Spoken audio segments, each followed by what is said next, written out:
Bismillahirrahmanirrahim. Assalamualaikum warahmatullahi wabarakatuh.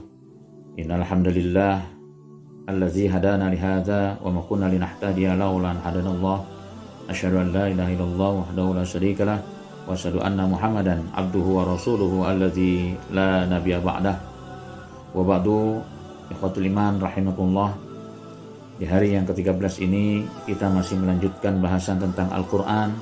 Bagaimana sikap kita terhadap Al-Qur'anul Karim. Jelas bagi orang-orang yang beriman, sikap kita pertama kepada Al-Quranul Karim adalah mengimaninya. Harus bagaimana mengimani Al-Quran? Di dalam Al-Quranul Karim dinyatakan oleh Allah Subhanahu wa taala, allazina atainahumul kitaba yatlunahu haqqa tilawati ulaika yu'minuna bih, kata Allah Subhanahu wa taala. Orang-orang yang telah menerima Al-Quranul Karim, mereka berusaha untuk terus membaca dan membacanya terus, kemudian berusaha untuk memperbaiki bacaannya.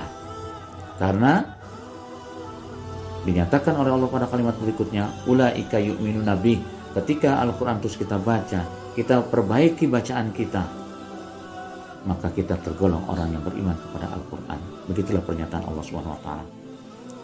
Oleh karena itulah, Al-Quran merupakan satu keniscayaan yang harus kita pelajari, mulai dari membacanya terlebih dahulu, kita berusaha untuk memperbaiki bacaan, dan yang tidak kalah penting, ternyata di dalam Al-Quran Allah Subhanahu wa taala menyatakan yatlunahu tijaratan lan tabura, kata Allah Subhanahu wa taala.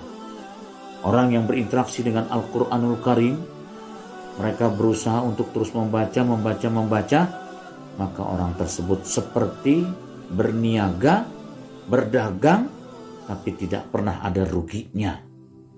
Lan taburo, tidak pernah ada kerugian dalam perdagangan itu. Masya Allah. Karena itulah, fatabillah dan kullah, kita sadar di dalam surat 9 ayat 111 Allah Subhanahu wa taala menyatakan bahwa sesungguhnya setiap kita adalah pedagang.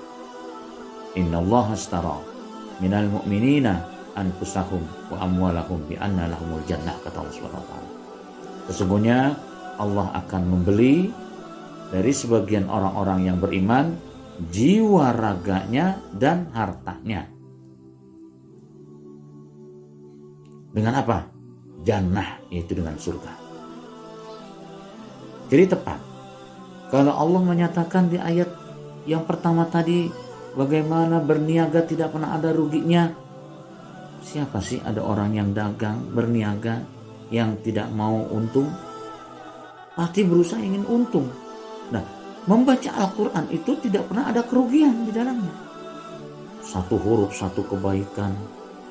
Kemudian ditambah lagi dengan 10 ganjaran pahala. Kalau saja kita membaca surat Al-Fatihah, berarti kita berhak paling tidak 125 huruf, berarti 125 kebaikan dan 1250 ganjaran pahala. Masya Allah. Betapa indahnya ketika kita diberikan pemahaman betapa pentingnya mengkaji Al-Quran. Setelah kita pahami Al-Quran itu, kita menjadi orang yang beriman sebagai landasan utama untuk memahami lebih jauh lagi tentang Al-Quranul Karim ini, sehingga pada saat dinyatakan oleh Allah Subhanahu wa taala haqqa tilawati, kita diperintahkan untuk terus memperbaiki bacaan Al-Quran kita, maka kita berusaha untuk memperbaiki bacaan Al-Quran kita. Haqqa tilawati, berusaha untuk memperbaiki. Imam Ali rahimahullah menyatakan haqqa tilawati itu adalah ikhraju kulli harfin mim makhrajihi ma'a haqqahu wa mustahiqahu. Bagaimana jumhur ulama, bahwa membaca Al-Quran, memperbaiki bacaan Al-Quran, yaitu memperbaiki kaidah-kaidah tajwid, ikhraju kulli harfin, setiap kali kita mengutarakan Al-Quranul Karim, maka Al-Quran kita keluarkan sesuai dengan tempat keluarnya, ikhraju kulli harfin mim makhrajihi wa ma haqutu, dan sesuai dengan hak-hak yang harus diberikan. Karena itulah,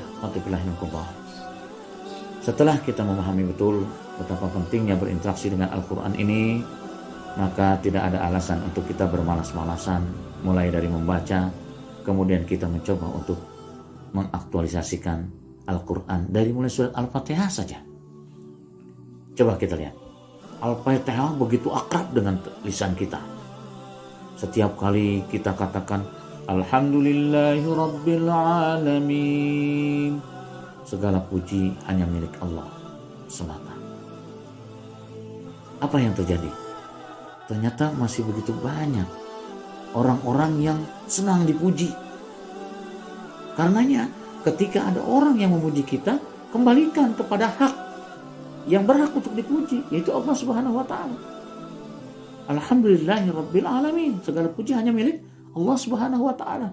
Kita praktekkan itu. Ketika ada yang memuji diri kita, kita katakan Alhamdulillahi Rabbil Alamin, segala puji itu hanya milik Allah. Jangan justru kita berkamuflase. Jangan gitu dong, gak enak saya dipuji. Itu kata-kata kamuflase yang harus tidak keluar dari lisan kita. Katakan saja Alhamdulillah Rabbil Alamin. Karena itulah kita mencoba untuk menjadikan yang terbaik setelah membaca, kemudian mengamalkan Al-Quran dalam kehidupan sehari-hari dari ayat-ayat yang selama ini kita sudah begitu akrab, banyak kita baca. Semoga kita diberikan kemampuan oleh Allah SWT untuk bisa berinteraksi dengan Al-Quran lebih jauh lagi, sampai pada akhirnya kita merasakan betapa nikmatnya berinteraksi dengan Al-Quranul Karim.